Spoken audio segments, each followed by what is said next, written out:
ආයුබෝවන් ඉසිවර YouTube නාලිකාවට සියලු දෙනාම සාදරයෙන් පිළිගන්නවා. ඉතින් අද මම උදේ රස්නායකපුර ඉඳලා නිකවැරටියට එනකොට අනුරාධපුරේ යන්න මෙන්න මේ ස්ථානයේ විශේෂ නිරීක්ෂණයක් දැක්කා. ඉතින් සාමාන්‍යයෙන් අපි දන්නවා මාළුවෝ වතුරේනේ ඉන්නේ. වතුර නැති වුණොත් අපි දන්නවා එයාලට ජීවත් වෙන්න හැකියාවක් නැහැ කියලා. නමුත් මේ වතුර නැති වුණොත් මැරෙනවානේ. එහෙම නෙමෙයි කාවයියා. කාවයියාගේ විශේෂත්වයක් තියෙනවා. ඉතින් මේ කාවයියෝ මේ මාර්ගය හරහා යනවා නිරීක්ෂණය කරන්න ලැබුණා. ඉතින් මට හිතුණා ඒ නිරීක්ෂණ ටික ඔබත් එක්ක බෙදා ගන්න. එහෙනම් අපි බලමු පොඩ්ඩක් කතා කරමු ඒ උන් බලන ගමන්. කාවයියා කියන මත්ස්‍යයාට හැකියාව තියෙනවා සාමාන්‍යයෙන් වාතයේ ඉඳගෙන හුස්ම ගන්න. ඒ වගේම තමයි ශරීරය යම් තාක් දුරට වේලෙන්නේ නැතුව වාතය තුල ජීවත් වෙන්නටත් මේ කාවයියට හැකියාවක් තියෙනවා. ඉතින් සාමාන්‍යයෙන් වියලි කලාපයේ නම් පායලා වහිනකොට වැව්වල මඩවල වල ඉන්න කාවයියෝ දියපාරවල් දිගේ උඩට යනවා අපට දැක ගන්න පුළුවන්. උඩට ගිහිල්ලා ගෙවල් වල මිදුල් වල එහෙමත් දැක ගන්න හැකියාව ලැබුණා. ඉතින් මේ ඉන්නේ ඒ වගේ ගොඩ පරිසරයේ යන කාවයියු කිහිප දෙනෙක් තමයි මේ අපිට දැක ගන්න ලැබුණේ. ඉතින් ඔබගෙත් වාසනාව කියන්නේ මට මේතනින් පියමන් වෙන කලින් මට දැක ගන්න ලැබුණා මේ කාවයියු ටික මෙතන ඉන්නවා. ඉතින් මම මේ වීඩියෝ ගත කරන අතරතුරදී මේ ස්ථානයෙන් වාහන ගණනාවක් ගියා.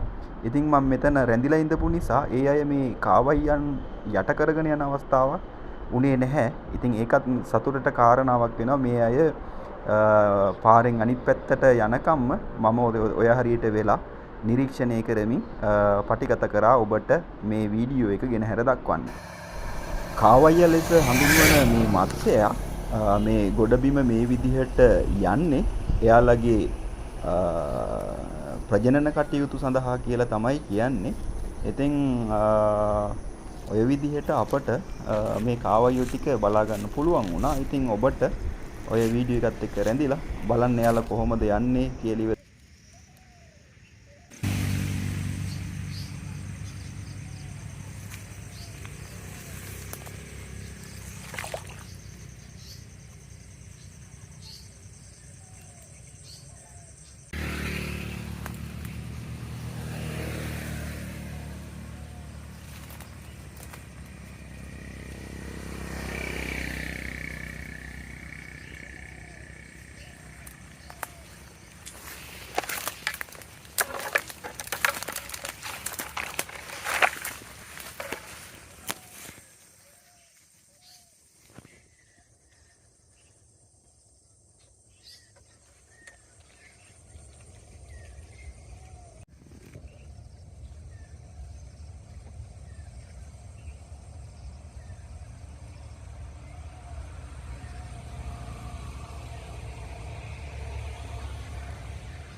මේ පාරෙන් එහා පැත්තේ තියෙන්නේ වැවක්. එතකොට මේ පැත්තේ ඔය නිකන් ඇලවල් තියෙනවා. අන්න අතන පොඩි වතුර වලක් තියෙනවා. මේ එහා පැත්තේ බෝක්කුවක් තියෙනවා. ඉතින් මේ පැත්තේ ඉඳලා පාරෙන් අනිත් පැත්තේ ඉඳලා වැවට මාරු වෙන මාළු ටිකක් තමයි අපිට දැක ගන්න ලැබුණේ.